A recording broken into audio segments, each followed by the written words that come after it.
새벽 안개가 걷히지 않고 있었다. 동이 트기 전에 그 시간, 하늘은 먹빛과 남색 사이 어딘가에 걸쳐 있었고 대기는 차갑고 무거웠다. 안개는 허리 높이까지 차올라 마당을 뒤덮고 있었다. 그 안개 속에서 검은 관의 윤곽이 천천히 모습을 드러냈다. 대문 바로 앞이었다. 연무진이 관을 발견한 것은 마당을 가로지르다가 발밑에서 이상한 기운을 감지했을 때였다.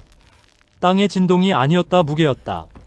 무언가 무거운 것이 대문 밖에 놓인 것이 발바닥을 통해 전해졌다. 그는 빗장을 들어올리고 대문을 열었다. 관이 있었다.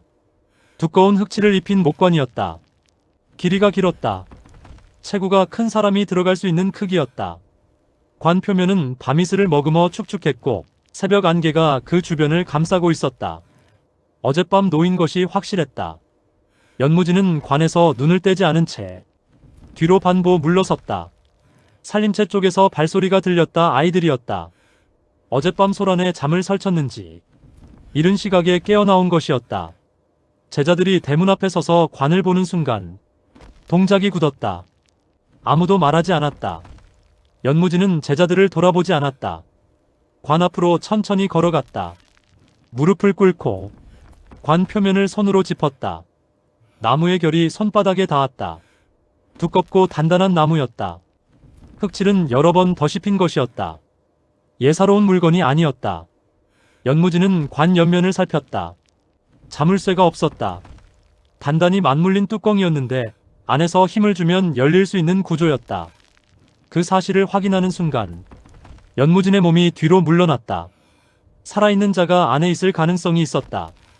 뚜껑이 움직였다. 안에서였다. 처음에는 미세한 떨림이었다. 나무가 삐걱거리는 소리와 함께 뚜껑이 조금씩 밀려났다. 제자들이 일제히 뒷걸음쳤다.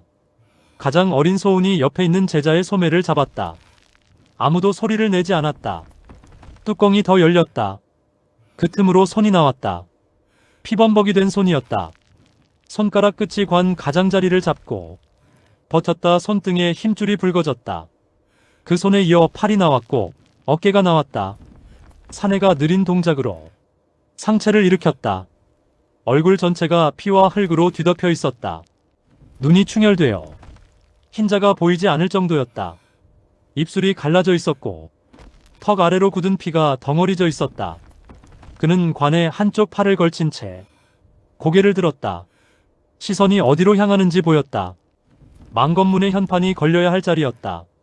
현판은 없었다. 못자국만 있었다. 사내의 눈이 그 빈자리에 닿는 순간이었다.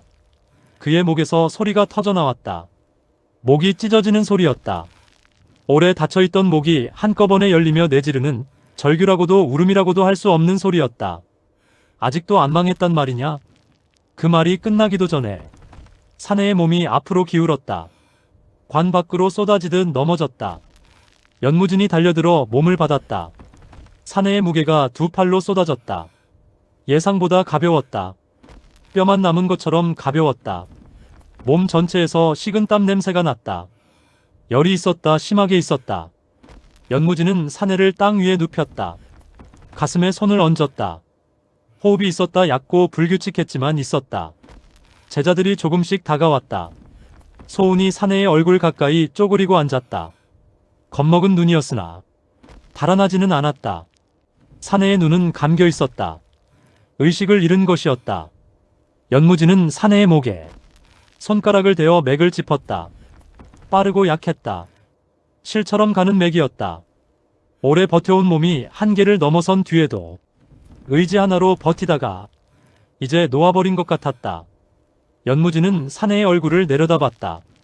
모르는 얼굴이었다. 이 몸이 아는 얼굴이 아니었다. 그러나 그 얼굴에서 보이는 것들이 있었다.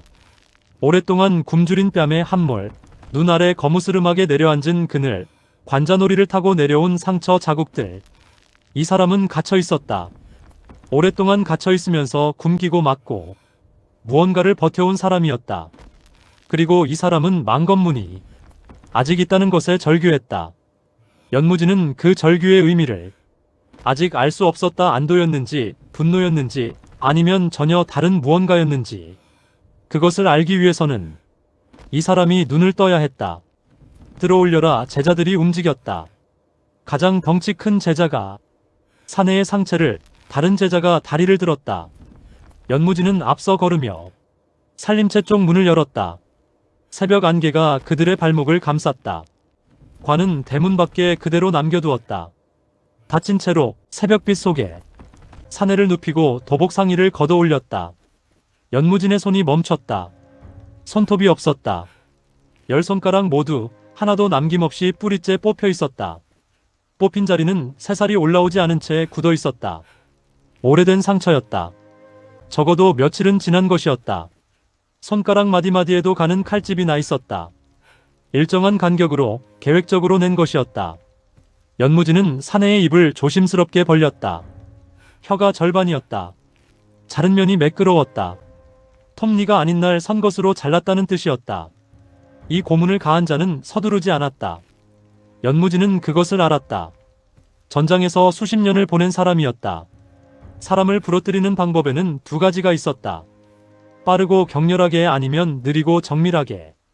이 사내에게 가해진 것은 후자였다. 살리면서 망가뜨리는 것, 버티게 하면서 무너뜨리는 것. 무언가를 알아내려 했거나 아니면 무언가를 하게 만들려 했거나. 사내의 몸을 조심스럽게 뒤집었다. 등이 드러났다. 연무진의 눈이 좁아졌다. 등 한가운데 문양이 새겨져 있었다. 칼로 새긴 것이 아니었다. 불로 지진 낙인이었다. 인두로 눌러 새긴 것이었다. 새겨진 지 오래되지 않았다. 상처 주변의 살이 아직 붉게 올라와 있었다. 연무진은 그 문양 앞에서 한동안 움직이지 않았다. 알고 있는 문양이었다. 아니, 정확히는 알고 있어야 했다. 이 몸이 기억하는 것이 아니었다. 연무진 자신의 기억 속에 있는 것이었다. 천마교와의 혈전이 있기 훨씬 전 망건문 안에서 은밀하게 움직이던 자들이 있었다. 문파의 검법을 지키는 것만이 목적이 아니었던 자들. 더 깊은 곳에 있던 것들을 지키던 자들. 그들이 쓰던 표식이었다. 암검대. 망건문의 비밀 결사였다. 문파 안에서도 그 존재를 아는 자가 손에 꼽을 정도로 적었다. 연무진은 그 존재를 알고 있었다. 그러나 암검대는 이미 오래전에 없어진 것이었다. 100년 전 망건문을 뒤흔든 어떤 사건과 함께 흔적도 없이 사라진 조직이었다. 생존자도 기록도 남은 것이 없었다. 그런데 그 표식이 지금 이 사내의 등에 낙인처럼 새겨져 있었다. 연무진은 사내를 다시 뒤집어 눕혔다. 사내의 얼굴을 살폈다. 열이 높았다. 이마에 손을 얹자 손바닥이 달아올랐다. 오래 방치된 상처들이 곳곳에서 염증을 일으키고 있었다. 지금 당장 약이 필요했다. 상처를 씻어낼 것과 열을 내릴 것이 있어야 했다.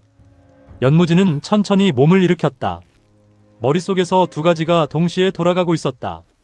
하나는 이 사내를 살려야 한다는 것. 다른 하나는 이 사내가 가진 것이 무엇인가 하는 것. 암검대의 표식을 지닌 자가 검은 관에 담겨 망검문 앞에 놓였다. 우연이 아니었다. 누군가 의도를 가지고 이 사람을 여기에 보낸 것이었다. 그 누군가가 무엇을 원하는지 연무진은 아직 알 수 없었다. 문 쪽에서 소운이 얼굴을 내밀었다. 눈이 크게 뜨여 있었다. 사형. 이 사람 살아요? 연무진은 사내를 한 번 더 내려다봤다. 살려야 한다. 말하고 나서 자신도 그것이 단순한 답이 아니라는 것을 알았다. 살려야 한다는 것은 의무가 아니었다. 이 사람에게서 들어야 할 것이 있었다. 암검대. 100년 전에 사라진 조직. 그리고 누군가 이 사람의 등에 그것을 새겨 넣었다는 사실. 그 연결고리가 어디로 이어지는지 이 사내가 알고 있었다. 약이 없었다. 아니, 정확히는 약을 살 돈이 없었다. 연무진은 그것을 소운에게 물어서 알았다. 소운은 부엌 한쪽 구석에 있는 오래된 항아리를 열어 보여줬다. 비어 있었다. 동전 하나 없었다. 연무진은 항아리를 내려다보다가 뚜껑을 닫았다. 그리고 장문인을 찾았다. 장문인은 사랑채에 있었다. 방 안에서 혼자 술잔을 앞에 두고 앉아 있었다. 술병은 비어 있었는데 술잔에는 조금 남아 있었다. 연무진이 문을 열고 들어서자 장문인은 눈을 들었다가 시선을 내렸다. 먼저 말하지 않았다. 연무진이 먼저 말했다. 약이 필요합니다. 저 사람 상처를 씻어낼 것과 열을 내릴 것.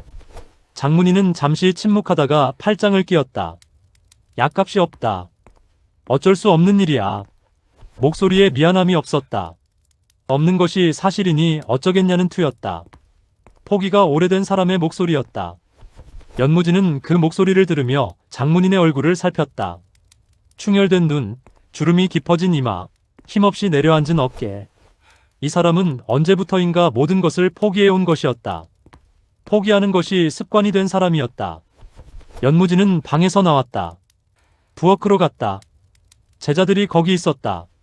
솥 앞에 모여 있었는데 솥 안은 거의 비어 있었다. 쌀이 없었다. 아침을 지을 것이 없는 것이었다. 부엌 한쪽 시렁 위에 찐빵 하나가 올려져 있었다. 작은 것이었다. 어른 손에 들면 가득 차지도 않는 크기였다. 제자들은 그것을 보면서 서로 눈치를 봤다. 먹어야 하는데 먼저 집지 못하는 것이었다. 남기면 안 된다는 것을 알기 때문이었다. 아무도 손을 뻗지 않았다. 연무진은 그 광경을 바라봤다. 오래 바라봤다. 부러진 목검과 비어있는 병기고를 봤을 때도, 잡초가 뒤덮인 수련장을 봤을 때도, 관청의 철거 딱지를 봤을 때도 연무진은 분노를 느꼈으나 그것이 얼굴에 나오지는 않았다. 그런데 지금 이 광경, 어린 제자들이 찐빵 하나를 두고 서로 눈치를 보는 이 장면 앞에서 무언가가 달라졌다. 그는 천천히 사랑채로 돌아갔다. 소리 없이 걸었다. 장문희는 여전히 그 자리에 앉아 있었다. 빈 술병을 만지작거리고 있었다. 연무진이 들어오는 것을 보고 고개를 들었다. 연무진은 말하지 않았다. 곧장 걸어가서 장문인의 멱살을 잡았다. 장문인의 발이 바닥에서 들렸다. 장문인의 얼굴이 일그러졌다. 놀란 것인지 두려운 것인지 분간하기 어려운 표정이었다. 그러나 소리를 지르지는 않았다. 연무진의 눈이 그것을 막았다. 연무진의 눈에는 아무런 감정이 없었다. 분노가 없는 것이 아니었다. 분노가 이미 차갑게 굳어버린 것이었다. 뜨거운 분노보다 더 무서운 것이 차가운 것이었다. 연무진은 낮고 평평한 목소리로 말했다. 문파가 망한 게 아니다. 내 놈들 마음이 먼저 죽은 거다. 장문인의 입이 열렸다가 닫혔다. 반박하려 했으나 나오지 않았다. 멱살을 잡은 손에 힘이 더 들어갔다. 장문인의 얼굴이 붉어졌다. 그래도 말이 나오지 않았다.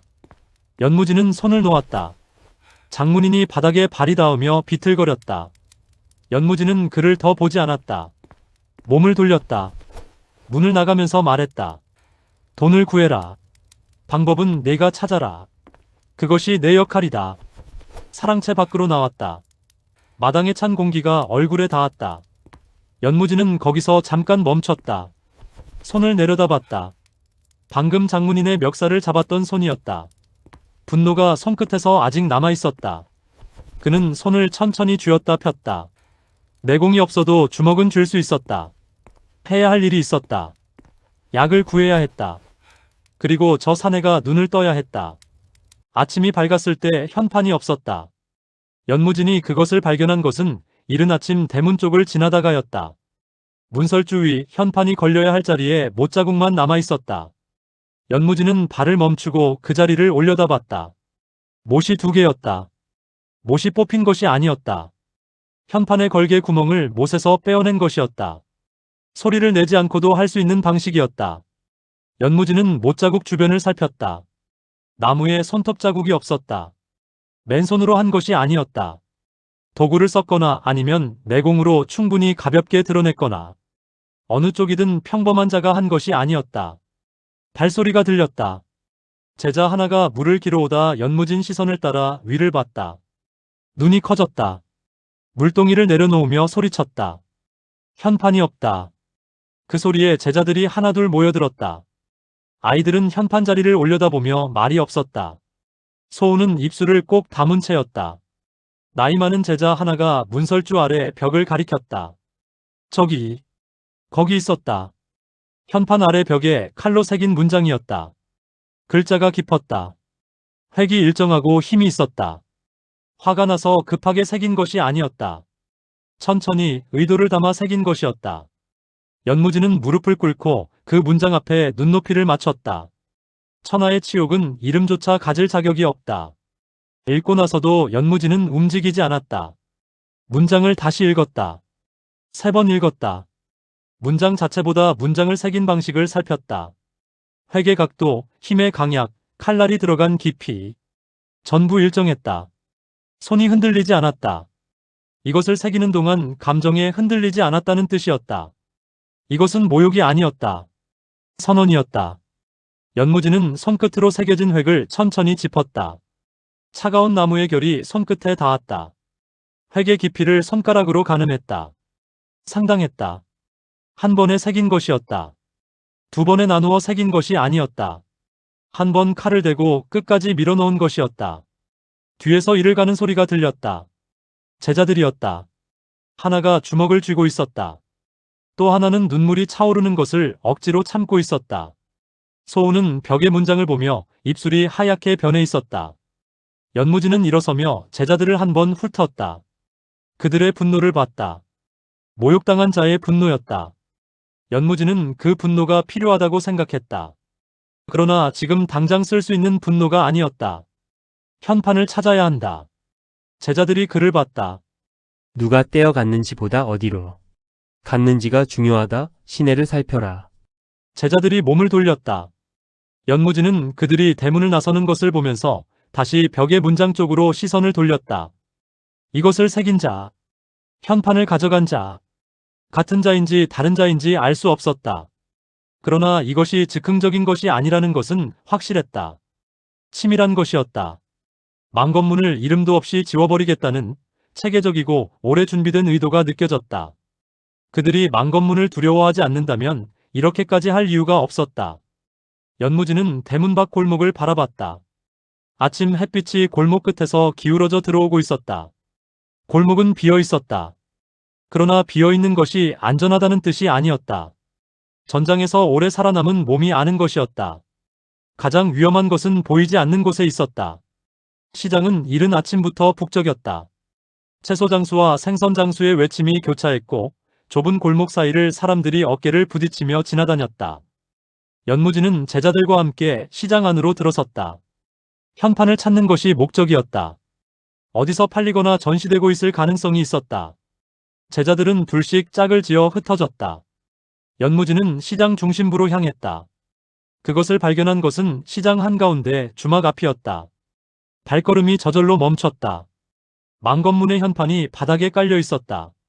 먼지를 뒤집어 쓴 채로 사람들의 발에 밟히면서 현판 위로 지게꾼이 지나갔다. 안악이 지나갔다. 아이들이 뛰어 지나갔다. 아무도 그것이 무엇인지 신경 쓰지 않았다. 그냥 바닥에 있는 나무 판자였다. 주막 평상에 사내들이 앉아 있었다. 흑사방에 무례배들이었다. 5명이었다. 체구가 컸다. 옷차림이 험했고 눈빛이 무례한 것들이었다. 허리에 돌을 찬 자도 있었다. 이른 아침부터 술잔을 기울이고 있었다. 그중 하나가 현판 위에 발을 올려두고 있었다. 일부러 그러고 있는 것이 분명했다. 또 다른 하나가 침을 뱉었다. 현판 위에 정확하게 뱉었다. 이딴 문판은 계집보다 못하지. 주변 사람들이 힐끔거렸다. 웃는 자도 있었다. 불편한 눈치를 보이며 발걸음을 빠르게 하는 자도 있었다. 아무도 멈추지 않았다. 무례배들을 상대하고 싶은 사람은 없었다. 시장 가장자리에서 제자들이 하나둘 모여들었다. 소리를 들은 것이었다. 제자들이 현판을 봤다. 바닥에 깔린 채 밟히고 있는 망건문의 현판을, 누군가의 발밑에 있는 것을. 제자들의 얼굴이 굳어졌다. 주먹이 쥐어졌다. 소운의 두 눈에 눈물이 차오르다가 이내 분노로 바뀌었다. 연무지는 그 사이에서 움직이지 않았다. 무례배들의 수와 무장을 파악했다. 5명, 도 2자루, 나머지는 단검이나 쇠뭉치. 주변에 주막 안에도 더 있을 가능성이 있었다. 자신의 지금 상태를 계산했다. 내공 없음. 무기 없음. 그러나 몸이 기억하는 것은 있었다. 연무지는 시장 사람들의 시선이 자신에게 모이는 것을 느꼈다. 낡고 헝겊을 덧댄 도복을 입은 중년 남자가 무례배들 앞에 서 있는 것을 구경하는 시선이었다. 동정도 기대도 아닌 어떤 결과가 나오나 보겠다는 시선이었다. 연무지는 그 시선들을 무시했다. 무례배의 발 아래 깔린 현판을 바라봤다. 망건문. 2글자. 그것이 지금 저 자리에 있었다. 연무진의 두 발이 천천히 앞으로 움직이기 시작했다. 도화가 먼저 달렸다. 연무진이 앞으로 발을 내딛기도 전이었다. 막내 제자였다. 제자들 중 가장 어리고 가장 작았다. 그 도화가 주먹을 쥐고 무레배를 향해 달려드는 것이었다. 달리는 속도가 빨랐다. 분노가 몸을 움직이게 한 것이었다. 그러나 분노는 힘이 되지 않았다. 무공이 받쳐주지 않는 분노는 그냥 돌진일 뿐이었다. 무레배는 귀찮다는 듯 몸을 틀었다. 도화의 주먹이 채 뻗기도 전이었다. 무레배의 손이 올라갔다가 내려왔다. 일권이었다. 별다른 기교가 없는 단순한 주먹이었다. 그러나 힘이 실려 있었다. 강호를 떠돌며 수련된 근육에서 나온 힘이었다. 도화가 피를 토하며 바닥에 쓰러졌다. 쓰러지는 소리가 났다. 작은 몸이 시장 바닥에 부딪히는 소리. 도화는 쓰러진 채 움직이지 못했다. 입가에서 붉은 것이 흘렀다. 주변에 있던 시장 사람들이 흩어졌다. 소리를 지르는 자도 있었다. 무레배가 쓰러진 도화에게 걸어갔다. 천천히 서두르지 않고 걸어갔다. 그리고 도화의 머리에 발을 올렸다. 올리는 것에 그치지 않고 눌렀다. 도화의 뺨이 흙바닥에 짓눌렸다. 도화가 낮은 소리를 냈다. 아픈 소리가 아니었다. 이를 악무는 소리였다. 무레배가 주변을 둘러보며 웃었다. 이 약한 놈들은 강호에서 무릎 꿇는 법부터 배워야지. 제자들이 앞으로 나서려 했다. 연무진이 팔을 들어막았다. 제자들이 멈췄다. 연무진의 팔이 앞을 가로막고 있었다. 그 팔이 떨리지 않았다. 분노가 팔을 떨게 하지 않았다. 연무진의 눈빛이 바뀌었다. 뜨거운 것이 아니었다. 뜨거운 것은 이미 끝났다. 도화가 쓰러지는 것을 보는 순간 연무진 안에서 무언가가 식어버렸다. 분노가 식어버린 것이 아니었다. 분노가 굳어버린 것이었다. 녹아있던 것이 굳으면 더 단단해지는 것처럼 그 굳어진 것이 지금 연무진의 눈 안에 있었다. 시선이 무레배의 몸을 훑었다. 조용하고 빠르게. 손목의 위치, 발의 간격, 체중이 실린 쪽. 도화의 머리를 밟은 발이 왼발이었다. 그 말은 오른발에 체중이 더 실려있다는 뜻이었다. 돌을 찬 것이 오른쪽이었다. 오른손잡이였다. 연무진은 그것을 한 호흡 안에 계산했다. 그리고 주변 바닥을 살폈다. 시장 바닥이었다. 뒤집힌 채소 바구니, 깨진 항아리 조각, 엎어진 상. 그리고 상 아래에서 굴러다니는 것들. 연무진의 시선이 그중 하나에서 멈췄다. 나무 젓가락이었다. 뒤집힌 상 아래, 시장 바닥에 굴러다니는 나무 젓가락 하나. 연무진은 그것을 봤다. 그리고 천천히 앞으로 걸어나갔다. 연무진은 먼저 도화에게 갔다. 무레배들이 비웃는 소리가 들렸다. 신경 쓰지 않았다. 도화 곁에 무릎을 꿇었다. 도화의 머리에서 무레배의 발이 물러나 있었다. 연무진이 걸어오는 것을 보고 물러난 것이었다. 아직 상황을 지켜보겠다는 뜻이었다. 연무진은 도화의 얼굴을 들었다. 입가에 피가 묻어 있었다. 손끝으로 닦아냈다. 도화의 눈이 연무진을 봤다. 눈물이 차 있었다. 아파서가 아니었다. 수치스러워서였다. 아무것도 하지 못했다는 것이 눈물이 된 것이었다. 연무진은 도화의 눈을 보며 아무 말도 하지 않았다. 말이 필요하지 않았다. 지금 도화에게 필요한 것은 위로가 아니었다. 연무진은 천천히 몸을 일으켰다. 그리고 뒤집힌 상 쪽으로 걸어갔다. 무레배들이 눈으로 그를 쫓았다. 뭐 하는 거야? 연무진은 대답하지 않았다. 상 아래를 들여다봤다. 나무 젓가락이 거기 있었다. 집어들었다. 손에 쥐었다. 두 손가락 사이에 끼웠다. 웃음소리가 터졌다. 무레배들이 서로 얼굴을 보며 웃었다. 그중 하나가 배를 잡고 웃었다. 낡은 도복을 입은 중년 남자가 나무 젓가락을 들고 서 있는 것이 우스운 것이었다. 당연한 반응이었다. 연무진은 그 웃음소리를 들으면서 젓가락을 손가락 사이에서 한 번 돌렸다.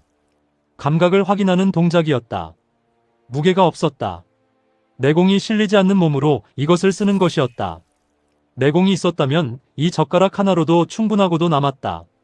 지금은 몸이 기억하는 검식만으로 해야 했다. 연무진은 앞으로 걸었다. 무레배들이 웃음을 멈추지 않은 채 그를 봤다. 가장 덩치 큰 자가 도에 손을 얹었다. 연무진은 그 자의 도에서 시선을 떼지 않고 걸었다. 거리가 좁혀졌다. 5걸음, 4걸음, 3걸음. 연무진이 멈춰 섰다. 정확히 2걸음 거리였다. 무레배가 돌을 뽑았다. 빠른 동작이었다. 강호에서 단련된 손이었다. 도날이 햇빛을 받아 번쩍였다. 연무진의 오른손이 움직였다. 동작이 보이지 않았다. 보이지 않은 것이 아니었다. 너무 빨라서 눈이 쫓지 못하는 것이었다. 내공 없이도 30년 동안 몸에 새겨진 검식이 발현된 것이었다. 그것이 손에 든 나무 젓가락을 통해 나왔다. 소리가 났다. 금속이 부딪히는 소리가 아니었다. 무언가가 절단되는 소리였다. 날카롭고 짧은 소리. 무레배의 도가 2동강 났다. 칼자루를 쥔 손이 허공에 그대로 멈췄다. 손 안에 들려있는 것의 절반이 사라진 것이었다. 절단된 도날이 바닥에 떨어지며 쇳소리를 냈다. 시장 전체가 침묵했다. 아무도 움직이지 않았다. 채소 장수도, 지나가던 행인도, 구경하던 사람들도. 무레배들의 웃음이 사라져 있었다. 돌을 쥔 자는 손에 들린 칼자루를 내려다보며 굳어 있었다. 연무진은 그 자리에 서서 나무 젓가락을 손가락 사이에 끼운 채 움직이지 않았다. 주변이 너무 조용해서 멀리서 개 짖는 소리가 들렸다. 무레배의 손에서 칼자루가 떨어졌다. 바닥에 부딪히는 소리가 그 정적 속에서 유독 크게 울렸다.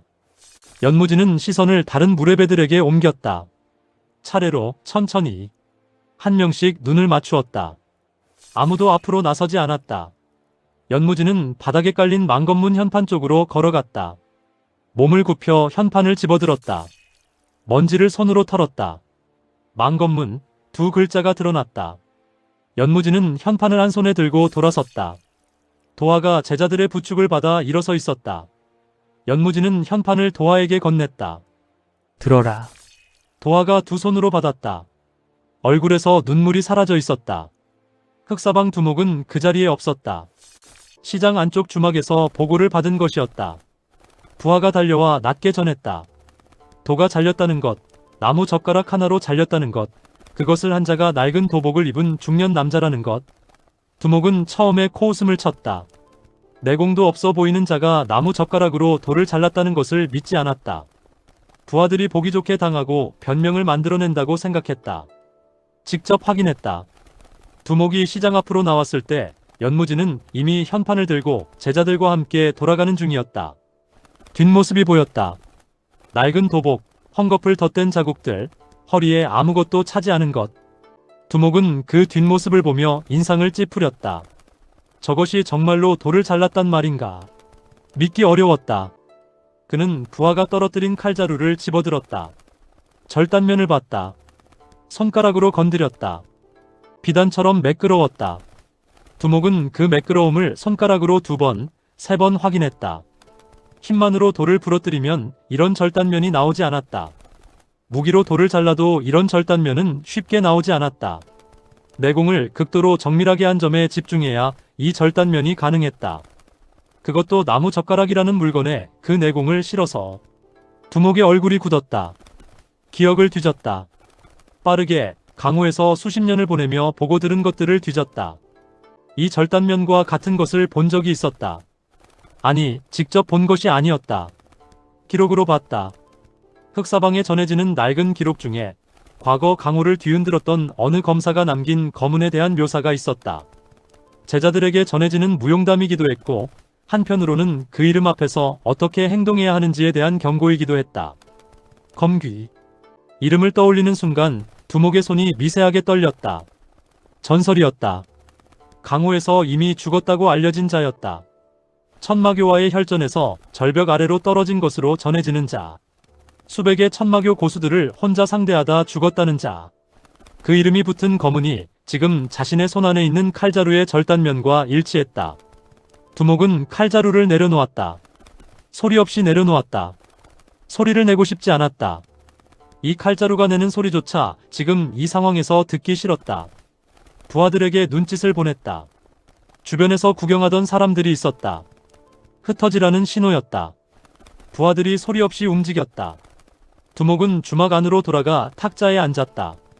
술을 시키지 않았다. 지금 술이 들어갈 분위기가 아니었다. 머릿속이 빠르게 돌아갔다. 검귀가 살아있다면, 그것이 사실이라면, 그가 망검문에 있다면, 이것은 자신이 판단할 사안이 아니었다. 흑사방의 판단 범위를 넘는 일이었다. 위로 올려야 했다. 그러나 위로 올리는 순간 이 일에 흑사방이 연루된 것이 된다는 것도 알았다. 그래도 올려야 했다.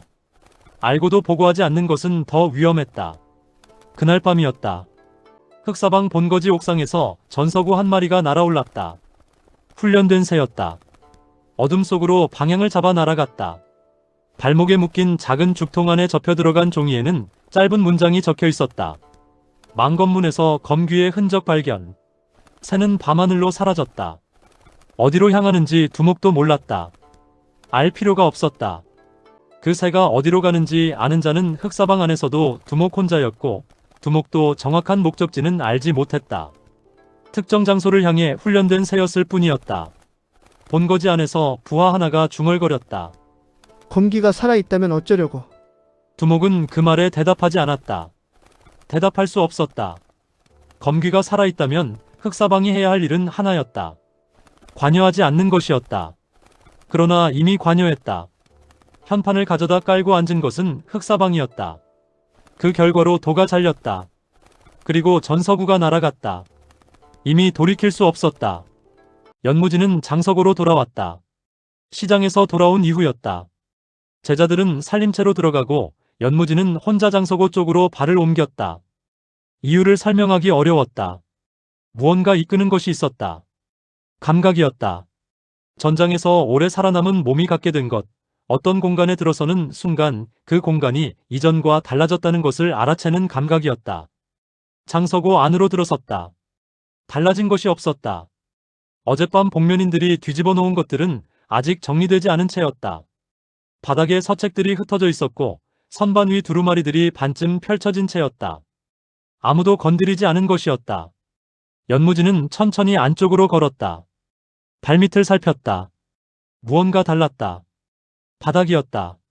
무릎을 꿇었다. 손으로 바닥을 쓸었다. 먼지가 일었다. 먼지 아래에서 나무 바닥판의 결이 드러났다. 연무지는 그 결을 따라 손을 움직였다. 그리고 멈췄다. 나무 결이 달라지는 자리가 있었다. 손으로 눌러봤다. 다른 자리와 달리 미세하게 울렸다. 아래가 비어있다는 뜻이었다. 연무지는 서책들을 걷어냈다. 바닥판 하나를 드러냈다. 그 바닥판 위에 문양이 새겨져 있었다.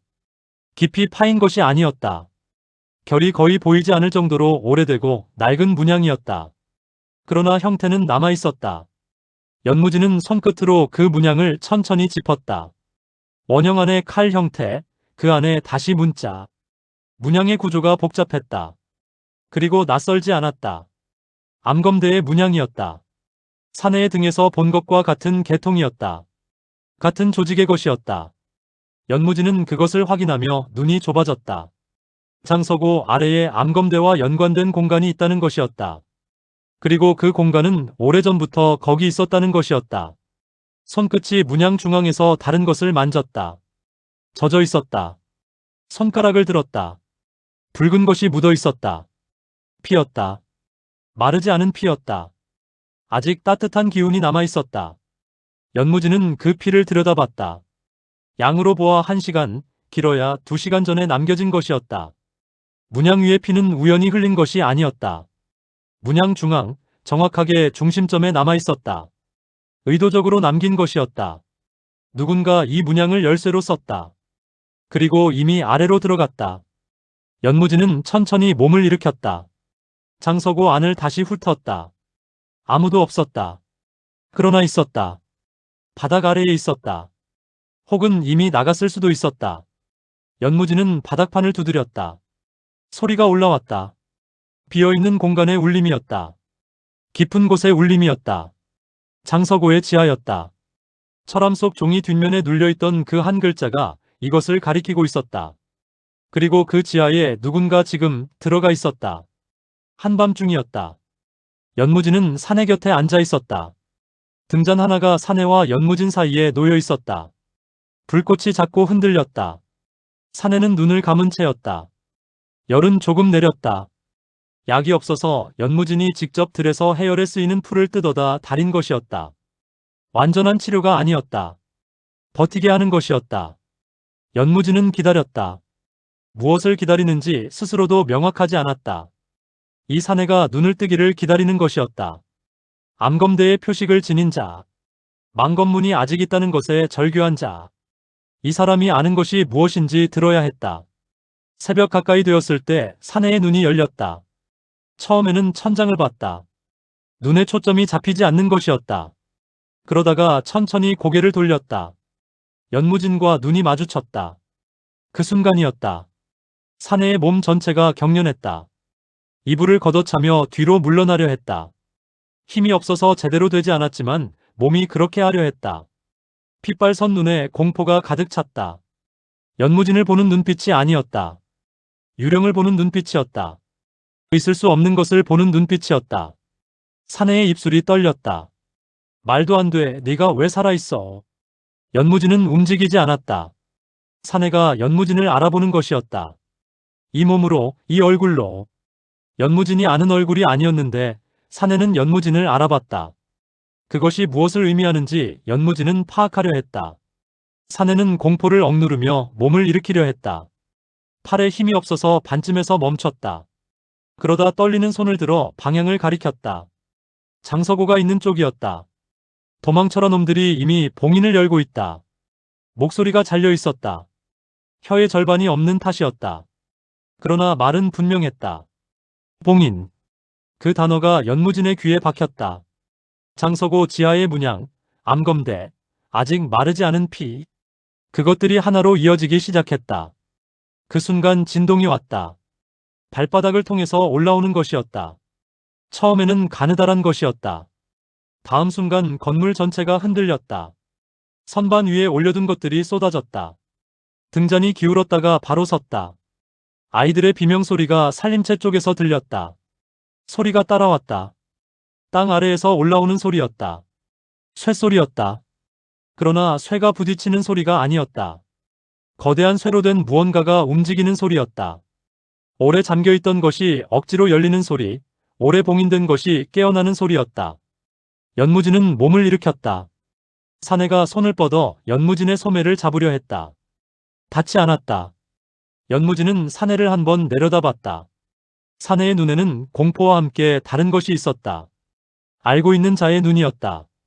무엇이 아래에 있는지 아는 자의 눈이었다. 연무진은 장서고 쪽으로 발을 옮겼다. 발밑에서 진동이 계속됐다. 쇠소리가 멈추지 않았다. 오래 잠겨있던 것이 열리고 있었다.